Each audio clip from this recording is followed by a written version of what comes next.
போய் வராங்களோ அவங்களுக்கு ஜாதகத்துல ஃபர்ஸ்ட் கிளாஸா கிடைச்சு. என்னங்கய்யா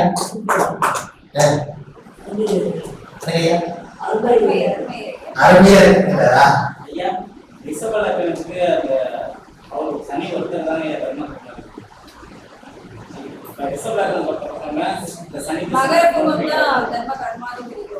ஐயா. நீங்க குரு சனி சேர்ந்துருக்குது இல்லைங்களா, அவங்களுக்கு தர்மதிபதி யோகம் அது ஒண்ணு.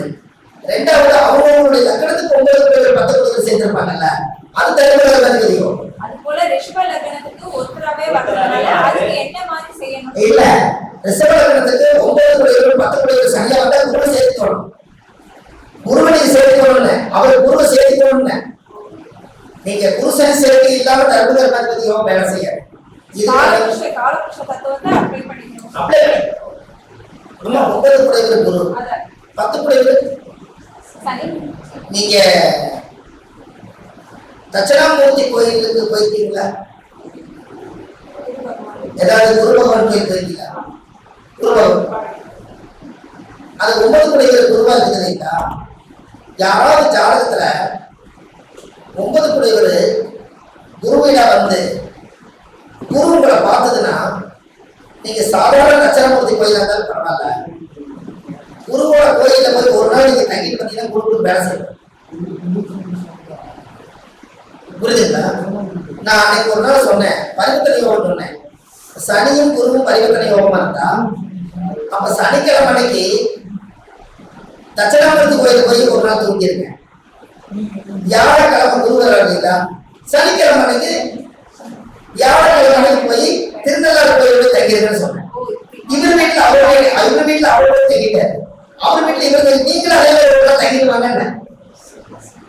புரிஞ்சவங்க உங்க ஜாதகத்துல எப்படி இருக்கும் அப்படியே தங்குங்க. எனக்கு வந்து இப்ப சூரியன் ஜெகம் பரிவர்த்தனை விருச்சிக லக்னத்துக்கு சூரியன் செவ்வாய் பரிவர்த்தனை இருந்தா யார் சொல்றா சொல்லுங்க. சூரியன் ஞாயிறு, செவ்வாய் செவ்வாய். அப்ப ஞாயிற்றுக்கிழமை அன்னைக்கு வைத்தீஸ்வரர் கோயில் தங்கிக்கலாம். அடுத்தது செவ்வாய்க்கிழமைக்கு சூரியனார் கோயில் தங்கிக்கலாம். பரிவர்த்தனை தூண்டி விட்டீங்க, இவங்க ஓடிட்டு போனது எப்படி? நீங்க பரிவர்த்தனை யோகம் அந்த காலத்துல ஒரு பாட்டே இருக்கு, ஒருவர் வீட்டில் ஒருவர் மனை மாறினால் அது திகழாத பரிவர்த்தனை யோகமாமே அப்படின்னு. அப்ப செய்ய வேண்டியது உங்களுக்கு நீங்க எதுவாக நினைக்கிறீங்களோ அதோட ஐயர்னு சொல்றேன். நீங்க எது ஆளுநா மட்டும்தான், நீங்க ஜாதகத்தை இயக்கினா மட்டும்தான் உங்களுக்கு எந்த விதத்தையும் நீங்க அனுபவிக்க முடியாதுன்னு சொல்றேன். புரிஞ்சுங்களா? நீங்க ஒரே புடவைய ஒரு வாரம் கட்டியிருந்தாலும் உங்களுக்கு யாராவது பிரச்சனை பண்ண போறாங்களா? சரி, நீங்களா பார்த்து ஒரு நாள் வேற புடவை மாத்திட்டு குளிச்சுட்டு வந்தாலும் கேட்க போறாங்களா? அப்போ உங்க ஜாதகம் அதே மாதிரி தானா? நீங்களா ரங்க கட்டியை வச்சு மூடி வச்சாலும் ஜாதகம் தான், அது வெளியே எடுத்து வச்சு இயக்கினாலும் ஜாதகம் தான். இயக்கினாலும் உங்களுக்கு நன்மை கிடைக்கும். எனக்கையா இப்ப இந்த மைக்கு இருக்கிறதுனால உங்களுக்கு எல்லாரும் கேட்குது. இதை இயக்கிறதாட்டி இது மூலியமா வச்சா போட கேட்கிறது. அப்ப அந்த படிக்கணும்.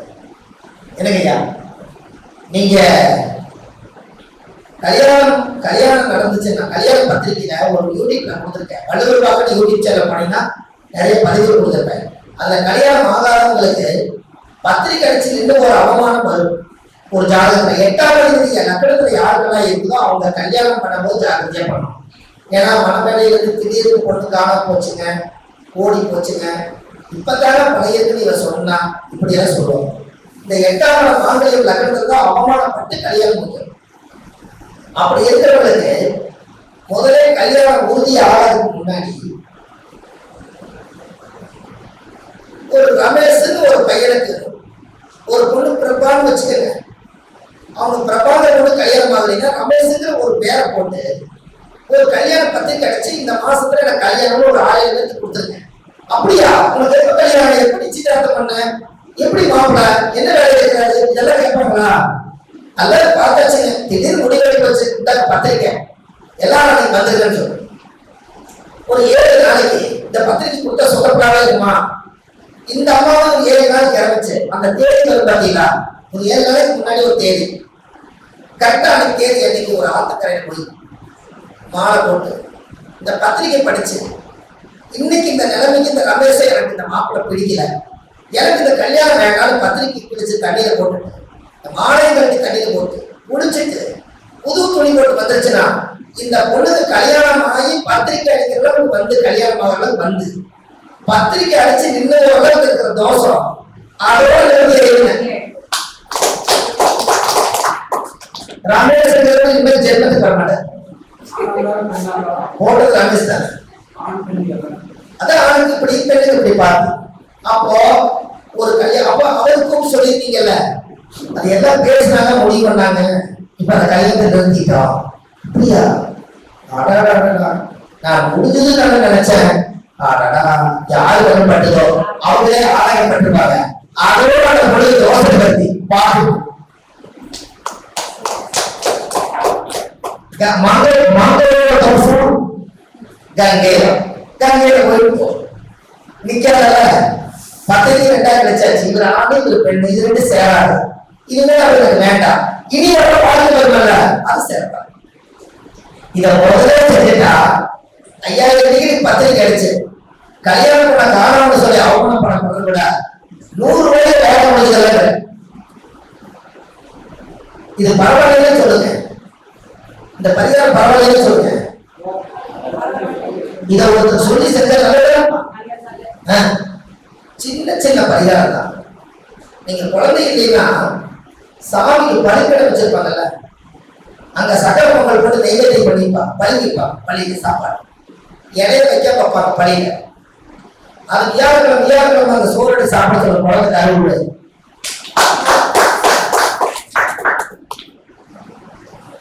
புரியுதுங்களா?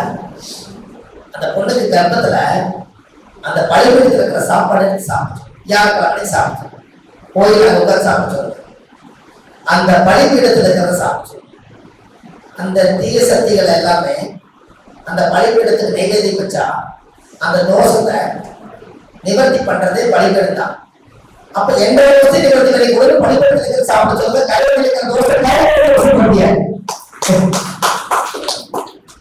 உங்களுக்கு தெரியுமா, மருந்து வச்சிருவாங்கன்னு சொல்லுவாங்கல்ல, எனக்கு யாரும் கேட்கல, மருந்து வச்சிருக்குன்னு சொல்லுவாங்க இல்லைங்களா, மருந்து இடு மருந்து வச்சிருக்குன்னு சொல்லுவாங்கல்ல, எல்லாத்தோட வீட்டையும் சாப்பிடணும், எல்லாம் தப்பு நடக்குது, என்னமோ குறைச்சலாவே இருக்குது, பயிர் பழிக்குது, இப்படிலாம் சொல்லுவீங்கல்ல, அதுக்கு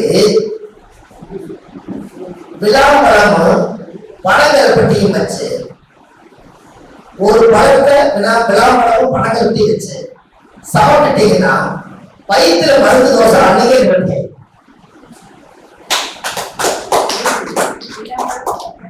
விழாப்பழம் குழந்தை இல்லாத சாப்பிடுவாங்க, விழாப்பழம் அதுவும் பனங்கருப்பட்டி, இது 2 வச்சு அந்த ஒரு பழத்தை முழுசா சாப்பிட சொல்லுங்க. அவங்களுக்கு அதோட உடம்புல இருந்து எங்கெங்கெல்லாம் ஒட்டி உரசி மருந்து இருக்கோ, முடி முளைச்சிருக்குன்னு சொன்னது எல்லாத்தையும் அறுத்துட்டு எல்லாம் மோசம் வழியா போயிடும். ஒரு மருந்து தோசை இது செலவே இல்லாத பரிகாரம். அப்ப இதெல்லாம் ஆதிகால பரிகாரம் சொல்லுங்க. ஆதி காலத்துல இதெல்லாம் யோசிக்கிறாங்க. நான் பரிகார கையில் வச்சது சரிதானுங்களா? எனக்குமா ஆதிகால பரிகாரம் அப்படின்னு வச்சுட்டேன். இதை வச்சு ஒரு 5-6 கிளாஸ் நடத்தியாச்சு. 50 பேர், 100 பேர், 60 பேர், 70 பேர் நான் படிச்சு ஒரு மீட்டிங்ல ஒவ்வொன்றும் கண்டுபிடிச்சு சொல்லியிருப்பாங்க. கிட்டத்தட்ட ஒரு 300-400 பரிகாரம் சொல்லியாச்சு. 1330 பரிகாரம் பண்ணி ஒரு புக் அடிச்சு திருக்குறள் மாதிரி ஒரு திருக்குறள் மாதிரி உங்க வீட்டுல ஒண்ணு கொடுத்துட்டா எல்லா பரிகாரம் ஒரே புக்ல கொண்டு வந்துட்டா உங்களுக்கு எப்படி இருக்கும்? எல்லாம் உட்கார்ந்து ஒர்க் பண்ணிட்டே இருக்கும், சீக்கிரமா நடக்கணும்னு சொல்லி லட்டா 1330 பரிகாரம் இருந்துச்சுன்னா இனிமேல் பரிகாரம் தேவை இல்லை. அதை வச்சு நீங்க பலன் சொல்லிட்டு அடுத்த வேலைக்கு போகல. இல்லையா? எனக்கு இதுக்கு ஒரு முயற்சி பண்றோம், சீக்கிரமா அது நல்ல விதமா நடக்கணும், கிடைக்கிறதெல்லாம் பயன்படுத்திக்கணும். அப்ப இதெல்லாமே அந்த காலத்துல முன்னோர்கள் இது எல்லாமே யூஸ் பண்ணிட்டு தான் இருந்திருக்காங்க. நாம தான் ஏதோ ரூபத்துல சூழ்நிலையின் காரணத்தினால இத மறைக்கப்பட்ட விஷயமா மாறிச்சுங்க இல்லைங்களா? நீங்க ஒரு குழந்தை மான் தொட்டல தூங்குனாங்கிறதுக்கே அது ஏன் மான் நட்சத்திரம் வந்து 5வது அசுவினின்னு எண்ணி பார்த்தேன், அது 5வது நட்சத்திரமா வருது. அப்ப 5வது நட்சத்திரம் போது 5வது குழந்தை, அப்ப குழந்தை தொட்டலை தொங்குச்சு. அந்த காலத்துல தொட்டல என்ன துணி தொங்க போடுவாங்கன்னா, தொட்டல என்ன துணி? புரியல, சொல்லுங்க. இன்னொரு 100 வருஷத்துக்கு முன்னாடி, 50 வருஷத்துக்கு முன்னாடி. சொல்லுங்கய்யா. கரெக்ட். முகூர்த்த புடவை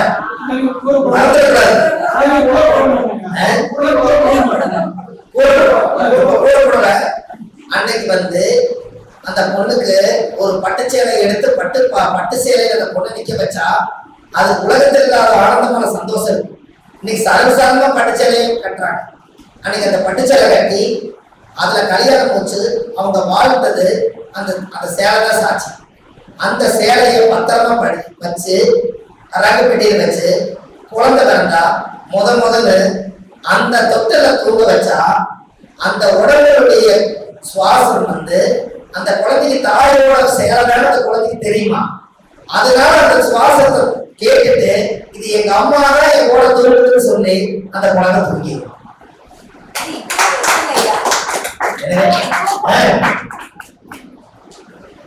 அதுல ஒரு பாட்டு கூட இப்போ வந்தார் ராஜலட்சுமி கணேசன், ஆத்தாவும் சேர ஆகாயத்தை போல அப்படின்னு ஒரு பாட்டு வரும். செத்தாலும் என்ன போத்த வேணும், ஆத்தாவும் சேர இந்த ஆகாயத்தை போல அப்படின்னு ஒரு பாட்டு பாடுவார். அதுல வந்து வெளுத்த சேலத்திரி விளக்கு போட்டா எரியுமா. நம்ம வெளுத்த சேலத்திரி இல்லைங்களா, அது விளக்கு போட்டா எரியுமா. சந்தனத்து சேலை நடக்கிறவங்க அம்மா புடவை கட்டிக்கிற காட்டன் துணியை வாங்கிட்டு வந்து 10 வருஷத்துக்கு திரி செஞ்சு அதுல உருட்டி அதுக்கு நீங்க டெய்லியுமே சந்திர பகவானுடைய சிலையோட வீட்டுல வாங்கி வச்சு தாயை நினைச்சு அதுல விளக்கு போட்டு தாயோட திரியில விளக்கு போட்டு 10 வருஷம் நீங்க தெய்வம் போட்டா தாயோட ஆசீர்வாதமும் சந்தர்ப்பிச்சு ஃபர்ஸ்ட் கிளாஸா வேலை. அவங்க எல்லாம் நம்ம இல்லை. அப்ப வெளுத்த சேலத்திரி விளக்கு போட்டா எரியும்.